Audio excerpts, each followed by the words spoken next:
Hi guys, we are going to continue today with the prose analysis essay. Yesterday we looked at the rubric for row A where you're looking at the thesis statement, and then we also looked at parts 1 and 2 of the organizer.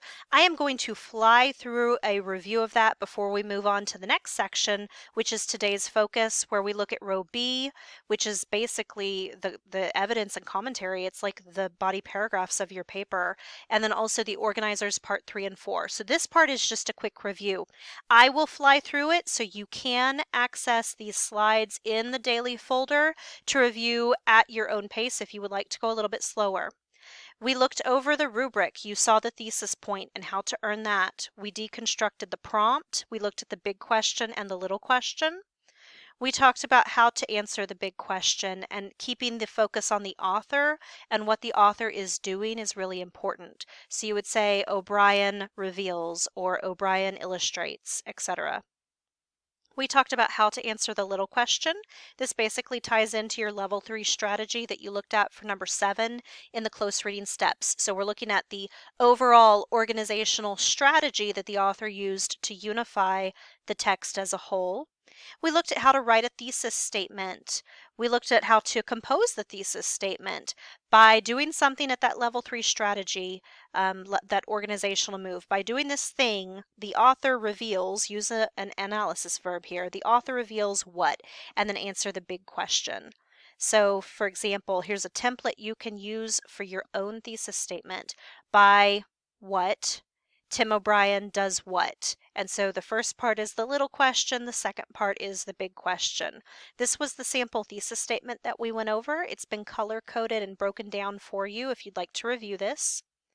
And then we talked about planning for body paragraphs and how you would want to think about what your thesis statement is saying and then breaking that into 2 separate ideas. And that will be the basis for your 2 body paragraphs. I will say occasionally you may find that you need 3 body paragraphs instead of 2, but typically for a 40-minute timed writing, you're not going to be able to produce more than 2 really good, meaty body paragraphs. I think I would focus on 2 body paragraphs most of the time. So today's lesson is where we're going to look at the actual analysis part that you're going to be doing with your essay. So we're going to look at the rubric row B and also the organizer part 3 and 4. This is the rubric for row B. This is evidence and commentary. This is really the meat and potatoes of your essay, guys. That's why it's worth up to 4 points. I want to point out a couple of things, and then you can go back and read the rest of this on your own. To get the 4 points, it says that yes, you're going to be making text references, but you are also going to provide well-developed commentary that consistently and explicitly explains the relationship between the evidence and the thesis. That's what we're going to work on today. How can we be consistent? And how can we explicitly explain the relationship between the evidence and the thesis? You'll notice that the only difference between the score 4 and the score 3 here is that when you get to the commentary here is going to still be really great, except in places it may be uneven, limited, or incomplete. And so maybe you were not explicit and consistent throughout the whole essay. And so that's a key feature we're going to work on.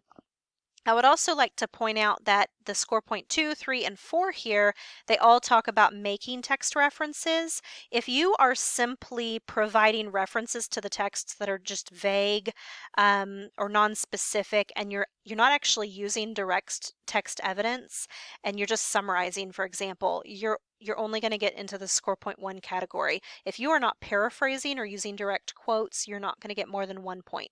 Be sure you go back and look at this section in detail so that you know exactly how you're going to be scored. Now, it is really important in this section for you to begin choosing evidence to support your topics. If you have figured out what the big question and little question is, you've decided how you're going to answer it in your thesis statement, you've even decided what topics are going to go into each body paragraph, you now have to decide what evidence you're going to use to support your topics in each body paragraph. So, after you have identified your topics, I want you to look over your notations to find appropriate evidence to incorporate in each body paragraph. You're then going to organize organize this evidence by including it in the appropriate body paragraph. This is really big. You're going to be sure to omit examples from your notations that don't relate to your topics of discussion. There will be several things that you noted that don't necessarily tie in to the direction that you have chosen to take your essay. You also really want to make sure that you are incorporating evidence from the beginning, middle, and end of your passage by the time you finish your entire analysis. You don't want to only pull text evidence from the beginning or only pull it from the end. You want to pull it from throughout the whole passage. So we have kind of looked at this already. Let's review just real quick. The prompt was, in a well-written essay, analyze how O'Brien uses literary elements and techniques to characterize the soldiers and capture their situation. The thesis statement is, by repeating the structure of multiple exhaustive lists of the objects the soldiers carried, O'Brien reveals not only the physical burden of the troops on the ground, but also the dehumanizing effect of war on a soldier's spirit. And then we have our two different topics, and this will be the basis for each body paragraph. Topic 1 is the haphazard lists of tangible objects emphasizing the physical burden. And then the second topic is the abstract ideas that help reveal the psychological strain. So a couple of notes as we move into thinking about how we're going to craft the body of the paper. Things we're going to do. First of all, we are going to organize paragraphs by big ideas that are connected to the thesis and the prompt. We are not organizing paragraphs by device. More on that later. Number 2, we are going to specifically address how literary devices create meaning. We are not simply identifying literary devices. That would be like what you did in 5th grade, where you look at the paper and you point to something and you say, wow, there's a simile there, I see it. At this point, we need to see the simile, but then connect it to meaning. Number 3, we are going to do analysis. And what this means is we're making interpretations and we're responding to the text. What we're not doing is summarizing. We do not simply repeat what the text says. Anyone who reads your essay has already read the text, so they don't need it summarized. And then the last thing, this is really important because this is about your own personal writing style. You're going to quote little snippets, little words and phrases, and you're going to smoothly embed those into your own sentences. What you're not going to do is quote large chunks of text or fail to embed the text evidence by just plopping it on the paper. So it's important that as writers, we are doing a good job showing the analysis of the text that we just read, right? We're showing that we're a good reader, but then we also want to showcase our writing ability. And so that means, how do we present our analysis? How do we craft a well-written essay? We have to showcase both our reading and writing skills in these essays. So this is a big warning, probably the biggest warning I can give you. Do not focus on one literary device in each paragraph. Do not, for example, have one paragraph about figurative language and then another one about syntax.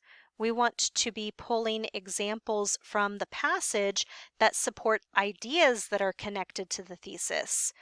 If you have a topic sentence about just figurative language, that's not an idea that is connected to the thesis. So be very careful here. So what you'll do for part 3 in your organizer is you will actually write out your topic sentence, and then you will list relevant and sufficient evidence from the notations that you did earlier. So here's our sample topic sentence. O'Brien skillfully interjects abstract ideas into the physical lists to demonstrate the unseen effect of the daily drudgery and heavy burden on the soldiers. And then what you'll see is that we have listed examples from the notations. Here are word choice, imagery, or details that we've listed. Here are syntactical structures that we've listed. And then here are examples of figurative language that we've listed. You're going to go ahead and list evidence that you think is relevant to your topic sentence, and then you can go back and choose from this list of evidence later. So that's part 3. Now, moving from part 3 to part 4 is where you say, let me go back. It's where you say, well, I have this list of evidence, but what do I have to say about this evidence? What do I have to say that will help explain how the evidence itself actually supports the topic sentence? And to do that, we're going to be writing analysis chunks.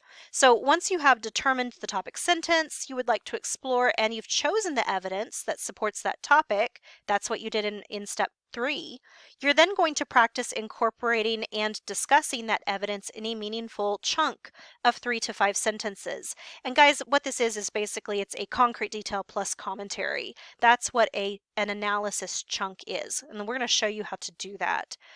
A chunk or a quotation sandwich would include the context of the example, an identification of the narrative or literary strategy or device, 1 or 2 short quotations from the passage woven smoothly into your own sentence. They need to be grammatically correct.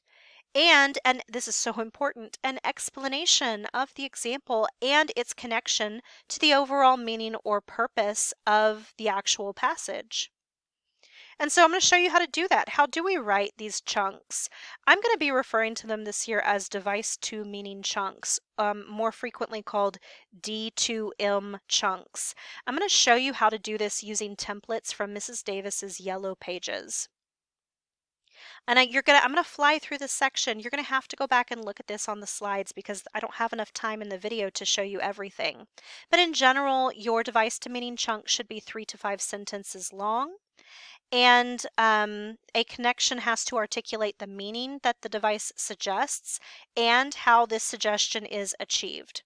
You do want to avoid generic commentary. Never in your essay should I see the phrase gets the reader's attention or draws the reader in.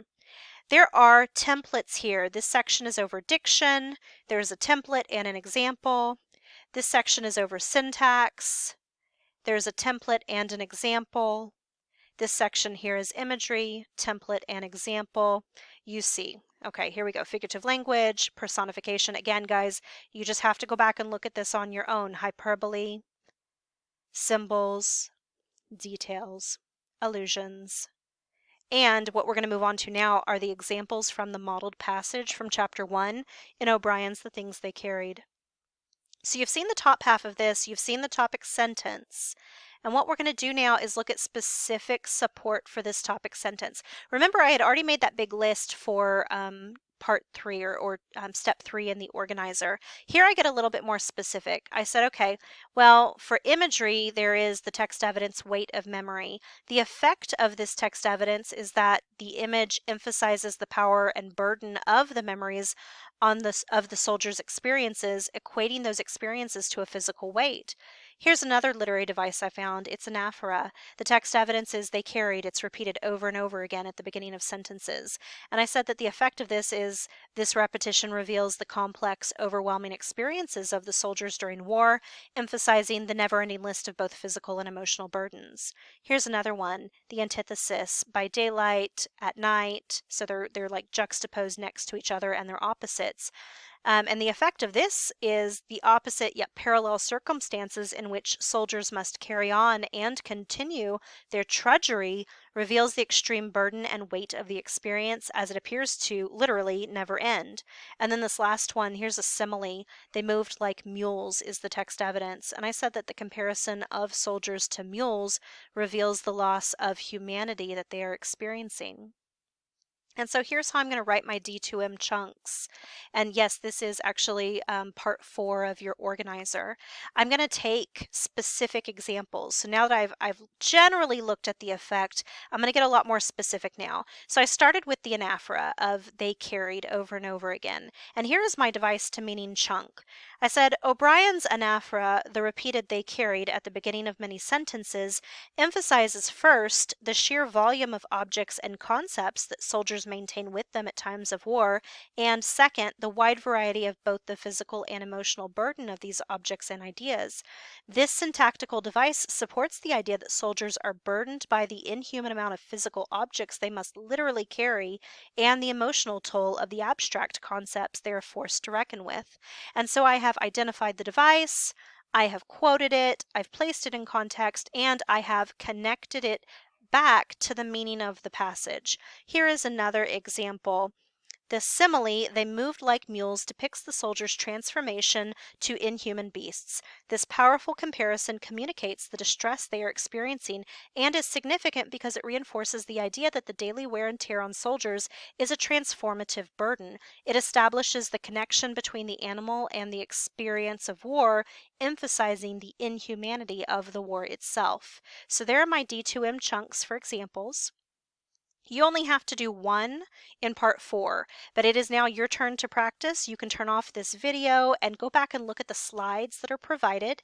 And on your copy of the organizer, you're going to complete steps 3 and 4 over your passage. Please let me know if you have any questions. Bye.